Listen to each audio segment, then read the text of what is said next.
बलि वाह, अरे लूटने आया था तुझे पर लुट मैं गया, लूटने तो मैं तुझे आया था पर आज लुट मैं गया। बलि के पर भगवान ने मंगलमय कृपा परिवर्षित की और कहा, यत्तित्तम श्लोक भवान न मेरितम बचो व्यधिकम सुख सुख सुख सुखर्यमन्यते करोमृतं तन्न भवेत् प्रलम्बनम पदम तृतीयं पुरुषेष्णमे निजम। भगवान वामन बलि के माथे पर पैर रखकर तृतीय पद को संपूर्ण करते हैं और बलि के ऊपर भगवान ने मंगलमय कृपा परिवर्षित की और बलि को आशीर्वाद दिया। अब बाद में कालांतर में मैं क्रममुक्ति के बाद तुम्हें स्वर्ग का राजा बनाऊंगा, अभी तुम्हें मैं सुतल लोक प्रदान करता हूँ। बलि को भगवान ने सुतल लोक दे दिया और इंद्र का राज्य पुनः इंद्र को प्रदान कर दिया। भगवान ने बलि के ऊपर मंगलमय कृपा परिवर्षित की। आगे अष्टम स्कंद में अंतिम अध्याय में मत्स्य भगवान की कथा का वर्णन हुआ, मंगलमय अद्भुत कथा का वर्णन, जिसमें प्रलय की विषय में वर्णन आया। वेद भागवत का मंगलमय उपदेश इस अष्टम स्कंद के अंतिम अध्याय में हुआ। उधर अब नवम स्कंद में सूर्य और चंद्र वंश का वर्णन हुआ। सूर्य वंश में बड़े बड़े प्रतापी राजा हुए, उसमें महाराज हरिश्चंद्र, इनके वंश में आगे अंशुमान, दिलीप, सगर, भगीरथ, इनकी चार चार परंपराओं ने अपने पूर्वजों के उद्धार के लिए राजगद्दी को स्वीकार नहीं किया। महाराज भगीरथ जो माँ गंगा को लेकर के आए, अपने पूर्वजों के उद्धार के लिए पृथ्वी पर स्वयं गंगा का अवतरण हुआ, भगीरथ जी लेकर के आए। इनके वंश में आगे चलकर महाराज दशरथ जी हुए। दशरथ जी के चार पुत्र हुए, श्री राम, लखन और श्री राम, भरत, लखन और शत्रुघ्न, ये चार पुत्र हुए। भगवान श्री राम श्रृंग ऋषि के यज्ञ से उत्पन्न हुए, प्राकट्य हुए और सारी अयोध्या में खुशी की लहर दौड़ पड़ी।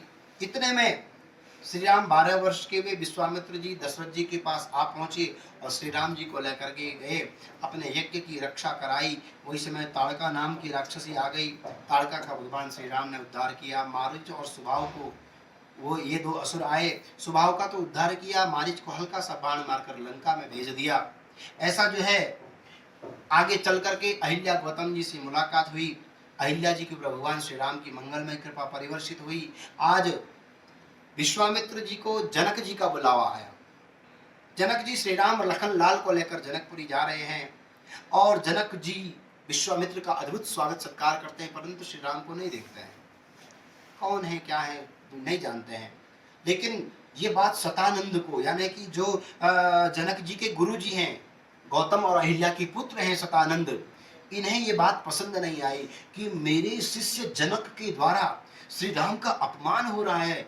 ये विश्वामित्र का तो स्वागत करते हैं, परंतु मेरे प्रभु भगवान श्री राम का कोई स्वागत सत्कार नहीं करते हैं। कुछ कहा नहीं सभा में और स्वयं शतानंद आगे आकर के भगवान श्री राम के चरणों में लुंठित हो गए, प्रणाम निवेदन किया, हे प्रभु, मार्ग में आते हुए निश्चित आपने मेरी माता के ऊपर कृपा की होगी, मेरी माता की पीड़ा को हरण किया होगा और मेरे पिता श्री गौतम ने अपना अभिमान परित्याग करके मेरी माता को अपने बामांग में स्थान दिया होगा।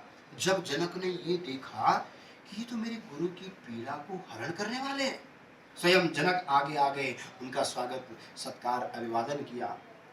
सभा में बैठे हुए थे विश्वामित्र जी ने जनक जी से पूछा कि आपके मुखमंडल की जो कांति है आजकल वो बड़ी फीकी हो गई है, क्या बात है, किस चिंता में हो। बड़ी अद्भुत सी बात उन्होंने बताई कि मैं माता सुनैना को बहुत वर्ष पूर्व इक्ष्वाकु को शिव पिनाक की प्राप्ति हुई थी। माता सुनैना उसकी सेवा करती थी, पूजन मार्जन करती थी।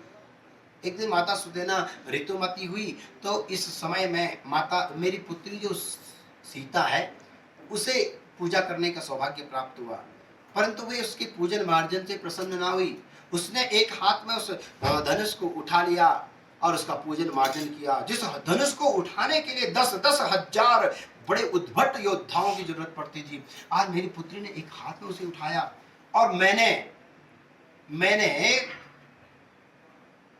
मुलायची में आकर के सोच लिया, संकल्प ले लिया कि भैया जो भी वीर पुरुष राजकुमार इस शिव पिनाक पर प्रत्यंचा चढ़ाएगा उसी के साथ मैं अपनी पुत्री का विवाह करूंगा। अब जिस धनुष को उठाने के लिए 10,000 योद्धा चाहिए, उसको मेरी पुत्री एक हाथ में उठा रही तो कितनी बलशाली होगी। अब ऐसे ही बलशाली पुत्र से तो विवाह होगा। सो महाराज, मुझे लगता है, विश्वामित्र जी से कह रहे जनक जी, मुझे लगता है आज देश वीरों से विहीन हो गया है। विश्वामित्र जी ने कहा नहीं, अरे ऐसा क्यों, श्री राम है तो सही। बोले हाँ अच्छी बात है, एक काम करो, चलो श्री राम को धनुष को पास लेकर के चलो। विश्वामित्र जी ने कहा नहीं नहीं, ऐसा नहीं होगा, ऐसा नहीं चलेगा, आप धनुष को जो है श्री राम के पास लेकर के आओ। ओ महाराज, हाँ हाँ ये बात ठीक है। महाराज 10,000 उद्भट योद्धाओं की व्यवस्था की गई और जिस पर्यंक पर वो धनुष था उसको सरकाना आज आरंभ कर दिया। जैसे उसे हिलाना डुलाना आरंभ किया तो वहां से